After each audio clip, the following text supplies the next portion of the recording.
Hello नमस्कार दोस्तों, कैसे हो आप लोग। आई होप कि आप लोग बहुत अच्छे होंगे। तो आप देख रहे हैं entertaining interesting channel star naughty vlogs. तो दोस्तों मैं आया था नेपाल जनकपुर धाम घूमने के लिए। मैं था, मेरे कुछ दोस्त लोग भी आए हैं, तो सोचा कि छोटा सा ब्लॉग तो आप लोग के लिए बनता ही है।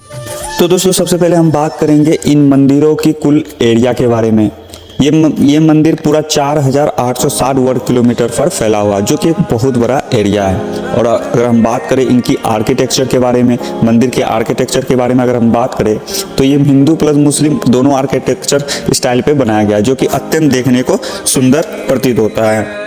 दोस्तों शायद आप लोग नहीं जानते होंगे, इस मंदिर की कुल लागत 9 लाख रुपए की थी उस समय में। अभी क्या होगी अंदाजा लगा भी नहीं सकते, इसलिए इस मंदिर को नौलखा के नाम से भी जाना जाता। और यहाँ के राजा माँ सीता के पिता राजा जनक थे। दोस्तों सबसे पहले हम लोग मेन मंदिर गए, जो कि अत्यंत देखने को अच्छा लग रहा था, जिसमें माँ सीता, श्री राम और उनके चारों भाई विराजमान थे। ये मंदिर जितना बाहर से देखने को अच्छा लग रहा था, उतना ही अंदर से देखने को अच्छा लग रहा था और शांति भी महसूस हो रही थी। हम लोगों ने तो रात ठहरने का फैसला किया ही था कि पूरा घूम के जाना है, तो रात रुकना ही है। शाम हो गई और ढलता हुआ सूरज, और क्या हसीन गुलाबी शाम थी वो। ढलता हुआ सूरज मंदिरों पे जो रोशनी पड़ रही थी, मानो 4 चांद लगा रहा था। तो दोस्तों यहाँ मेन मंदिर के दर्शन करने के बाद हम लोग यहाँ है श्री जानकी विद्युतीय चलचित्र तथा सांस्कृतिक संग्रहालय। यहाँ की टिकट 10 रुपए पर पर्सन लग रही थी। बहुत एक्साइटेड थे हम लोग कि आखिर ये एनिमेशन के जैसा क्या दिखाया जाएगा। इतनी एक्साइटमेंट थी कि टिकट लिया हम लोगों ने। उसके बाद हम लोग गए सीढ़ी की मदद से ऊपर। एक्साइटमेंट इतनी थी कि सोच में पड़ रहता है आखिर क्या ये एनिमेशन है। ये म्यूजियम भी कहलाता है। यहाँ आपको माँ सीता के जन्म से विवाह तक का पूरा एनिमेशन आपको दिखाया जाता है। यहाँ बधाई जो संगीत जो होती है, मेरे तन मन धड़कन में सिया राम है, मन मंदिर के दर्पण में सिया राम है।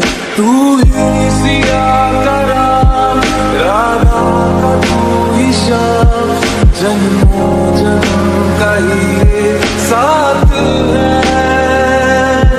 मीरा का तू भजन भजते हरि पवन, इसी नील की बात है।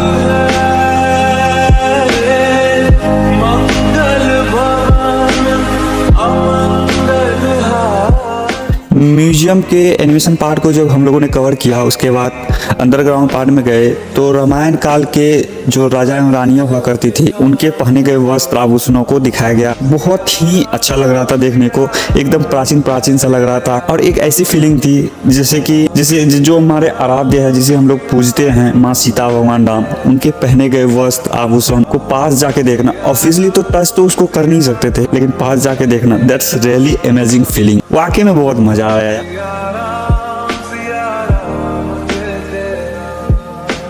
तो दोस्तों यहाँ हम लोगों ने एक और चीज सुनी कि माँ सीता विवाह टेम्पल बहुत ही सुंदर है, जो देखना चाहिए। चलते हैं, क्या है नहीं है वो सारी चीजें वहां जाके देखेंगे और पता लगेगा।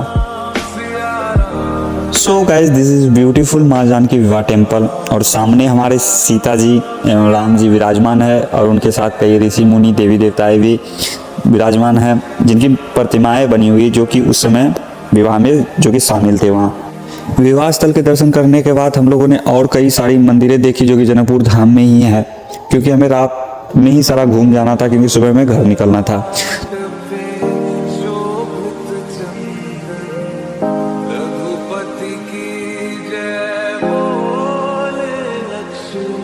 तो हम लोगों ने घूमते घूमते जनकपुर धाम के एक गंगा सागर के भी दर्शन किए, जो कि रात के अंधेरों में जो उनमें लाइट पड़ रही थी ना, वो गजब का ही व्यू आ रहा था। तो हम लोगों ने कवर किया सारा। तो यही से हमारी ब्लॉग की समाप्ति होती है दोस्तों।